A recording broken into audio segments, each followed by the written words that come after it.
Vetëm një person është dënuar me dënim me kusht për rrahjen e 2 nxënësve shqiptar nga Tyfë Grupi Maqedonas Vojvodat i klubit futbollistik Tetex. Ngjarje që ndodhi në fillim të vitit shkollor në shtator. Prokuroria Themelore Publike sqaroi se Prokuroria e Tetovës më 10 nëntor 2025 ngriti akt akuzë kundër një personi të rritur për veprën penale dhunë, sipas nenit 386 paragrafi 4 në lidhje me paragrafët 3 dhe 1 të Kodit Penal të Maqedonisë së Veriut.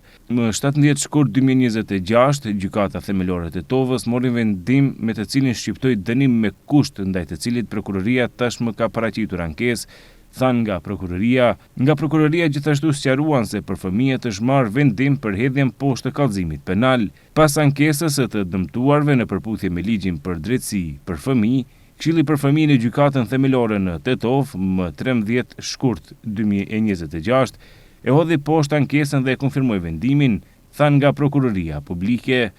Lidhur me këtë rast kemi kërkuar sqarime dhe nga Gjykata Themelore e Tetovës, por deri në publikimin e këtij lajmi nga ky institucion nuk morën përgjigje. Kujtojmë se në shtator të vitit 2025 Tyfë Grupi i klubit futbollistik Maqedonas Tetex, të njohur ndryshe si Vojvodat, kanë rrahur 2 nxënës shqiptar të shkollës së mesme ekonomike të Tetovës, të cilët kanë pësuar lëndime trupore, të cilët më vonë u konstatuan edhe në Spitalin Klinik të Tetovës. Policia më pas arrestoi 2 persona, ndërsa kriju bisedë informative me 16 të ri. Me pas Prokuroria Themelore Publike e Tetovës ngriti procedurë kundër një të rriturit dhe 7 të miturve për veprën penale dhunë, sipas nenit 386 paragrafi 4 të Kodit Penal. Kundër një personi u caktua masa e paraburgimit të shkurtër për 48 orë.